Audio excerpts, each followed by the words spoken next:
Friends, आज हम एक बड़ी कॉमन बीमारी के बारे में बात करेंगे जिसे हम कहते हैं osteoarthritis knees. But before I go further let me correct my self, ये बीमारी नहीं है, कंडीशन है। बिकॉज जैसे एज रिलेटेड हमारी ग्रेइंग ऑफ हेयर होती है, हमारी ऐनकें लगती हैं, ये एक नॉर्मल वेयर एंड टेयर है जॉइंट का। जैसे एज के हिसाब से कोई भी पार्ट बॉडी का घिसता है, वैसे हमारे नी जॉइंट्स भी घिसते हैं। क्योंकि ये एक वेट बेयरिंग जॉइंट है जिस पे सारा दिन वेट डलना है, तो ये थोड़ा सा ज़्यादा तंग करते हैं और ये जल्दी घिसते हैं। So it's an age related degeneration. इसको हम बीमारी ना समझें तो अच्छा है। अब होता क्या है, एवरीबडी आफ्टर 45-50 ईयर्स, आपने देखा होगा आजकल कंप्लेन करते हैं कि पेन होती है नीज में। कैसे पेन होती है? उठने पहले इनिशियली उठने बैठने में दिक्कत होती है, नीची जगह से उठ के खड़े होने में दिक्कत, फिर उसके बाद सीढ़ियाँ चढ़ने उतरने में दिक्कत। ऑफकोर्स थोड़ी देर के बाद फिर कुछ महीनों के बाद पेशेंट कहता है मैं कुछ दूर चलता हूँ तो मुझे दिक्कत होती है, मुझे बैठना पड़ता है, और धीरे धीरे ये पेन इवन एट रेस्ट। सो ये कंडीशन जैसे से बढ़ती रहती है, पेन बढ़ता रहता है, और हमारी जो एक्टिविटीज़ है, रोज़मर्रा की एक्टिविटीज़, वो लिमिट होती रहती हैं। हमारी क्वालिटी ऑफ लाइफ पे फ़र्क पड़ता रहता है। तो इसको हम कहते हैं ऑस्टियोआर्थराइटिस ऑफ द नीज। सो कभी कोई पेशेंट अबव 40-45, इनफैक्ट पहले हम 60 ईयर्स के बाद देखते थे, अब हम 40-45-50 ईयर्स पे ये कंडीशन देखते हैं। तो कोई जब हमारे पास आता है कि जी डॉक्टर साहब मेरे पेन है नीज में, और खासकर उठने बैठने में दिक्कत है, चलने फिरने में दिक्कत है, और स्पेशली जो जॉइंट का जो अंदर का हिस्सा है, जो हमारे नी जॉइंट का अंदर का हिस्सा है, वो जब हम हाथ लगाते हैं वो दर्द करता है या पेशेंट को उसमें पेन होती है, तो हमें मालूम है कि ये ऑस्टियोआर्थराइटिस नीज है। हम क्या करते हैं, एक एक्सरे कराते हैं। हमें इस कंडीशन में सिर्फ एक एक्सरे चाहिए और हमें कोई इसमें और इन्वेस्टिगेशन नहीं चाहिए होता। जब हम एक्सरे कराते हैं तो हम देखते हैं कि जो जॉइंट के अंदर का जो गैप है वो कम हो जाता है। नॉर्मली क्या होता है, हमारा नी जॉइंट 2 हड्डियों से बना है। अगर मैं आपको दिखाऊं, ये एक बोन मॉडल है समझाने के लिए, ये 2 हड्डियों से हमारा नी जॉइंट बना हुआ है, ठीक है। और ये क्या होता है कि ये इसके अंदर गैप होता है। लोग आते हैं जी डॉक्टर साहब हमारा ना गैप आ गया, गैप आता नहीं, गैप कम हो जाता है, गैप खत्म हो जाता है। तो दोनों हड्डियों के जो अंदर का गैप है, स्पेशली जो अंदर part of the inner part of the knee, वो gap slowly starts to reduce.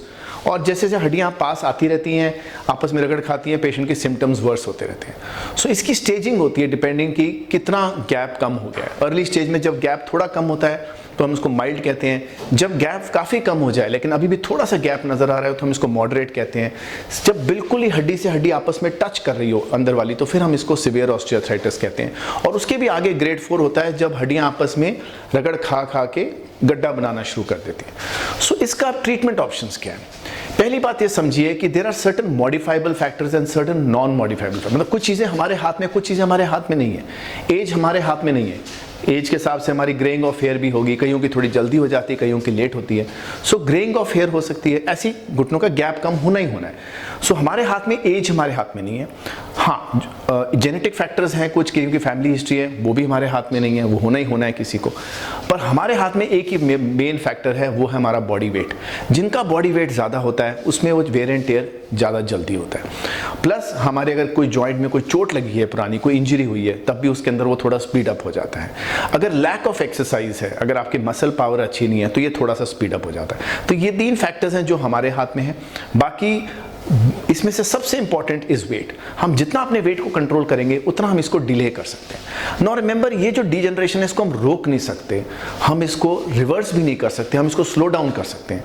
और स्लो डाउन करने का एक ही तरीका, जैसे मैंने बताया, वेट रिडक्शन करना है। बहुत देर खड़े नहीं रहना एक जगह पे। खड़े रहने से घुटना जल्दी खराब होता है। चलने फिरने से कोई प्रॉब्लम, बल्कि चलने से वेट कम होगा तो बेटर है।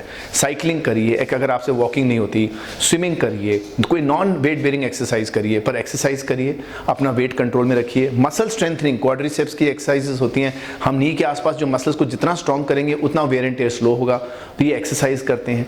इससे हमारा ये wear and tear slow down हो सकता है, ठीक है। उसके बाद हम कुछ कोलेजन सप्लीमेंट शुरू करते हैं। पहले ग्लूकोसमीन वगैरह देते थे काफ़ी साल, पर अब हम आजकल एक कोलेजन सप्लीमेंट्स हैं जो इस वेयर एंड टेयर को स्लो डाउन करते हैं। तो अर्ली स्टेज में हम माइल्ड पेन किलर और एंटी इन्फ्लेमेटरी देते हैं। हॉट फोमेंटेशन, गर्म पानी का सेक करना है, एक्सरसाइज करनी है, बहुत देर खड़े नहीं रहना, और ये कोलेजन सप्लीमेंट, इससे काम चल जाता है। फिर कुछ महीनों के बाद या साल के बाद जब हमें लगे कि दवाइयाँ असर नहीं कर रही और हम देखते हैं कि एक्सरे में गैप और कम हो गया, जिसको हम मॉडरेट कहते हैं, स्टेज 2, फिर हम इसके अंदर, अब लेटेस्ट ट्रीटमेंट ये आया है कि इसके अंदर हम एक इंजेक्शन लगा देते हैं।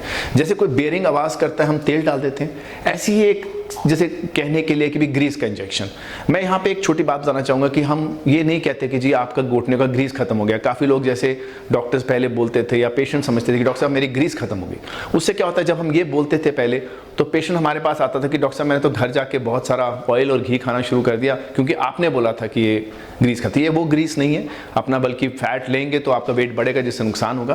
पर हाँ, ये जॉइंट एक लुब्रिकेंट होता है जो इंजेक्शन है जिसके अंदर हम वो जॉइंट के अंदर डाल देते हैं और घुटने की life minimum 1 year maximum 2-3 years और आगे चल पड़ती है। सो इसको हम विस्को सप्लीमेंटेशन कहते हैं। ये हाइलुरैन इंजेक्शन है जो temporary, and temporary means 1 year 2 years भी काम कर जाता है, बट वो सिर्फ एक बीच की स्टेज में, not too early not too late, stage 2 जहां पे अभी गैप थोड़ा नजर आ रहा हो उसमें ये इंजेक्शन का बहुत अच्छा रोल है and it gives very good results. और इसके अंदर ये तो सिंथेटिक है, कुछ नेचुरल पीआरपी इंजेक्शंस भी आ गए जो आप अपने ब्लड से ही, हम पेशेंट के अपने ब्लड से उसका वो सोल्यूशन निकालते हैं और वो इंजेक्ट करते हैं। But either way injection treatment is good for stage 2। फिर अगर कुछ टाइम के बाद ये भी ना असर करे, जैसे मैंने बोला ये तो आगे बढ़ना ही बढ़ना है, कुछ स्टेज के बाद जब स्टेज 3 ऑस्टियोआर्थराइटिस आता है जहाँ पे हड्डियाँ आपस में रगड़ खाती हैं, तो फिर हम, और अगर एक्सरे हम देखें तो गैप बिल्कुल कम हो गया, फिर हम सर्जिकल ऑप्शन पेशेंट को बताते हैं कि अब आप नी रिप्लेसमेंट करा लीजिए। रिमेंबर, ये सर्जरी बहुत सक्सेसफुल है पर इसको बहुत डिले नहीं करना, ऑफकोर्स बहुत जल्दी भी नहीं करना, पर जहाँ आपकी बोन से बोन टच कर रही है, रोज़ आपको पेन किलर खाना पड़ रहा है, एक्सरे में आपका आ गया है कि भाई डिजनरेशन काफ़ी ज़्यादा है, तो please consult your doctor and go head for a knee replacement surgery. It is a very successful surgery and ज़्यादा डिले नहीं करना। तो ये 3 ट्रीटमेंट्स हैं जो इस कंडीशन के लिए हम रेकमेंड करते हैं। Thank you.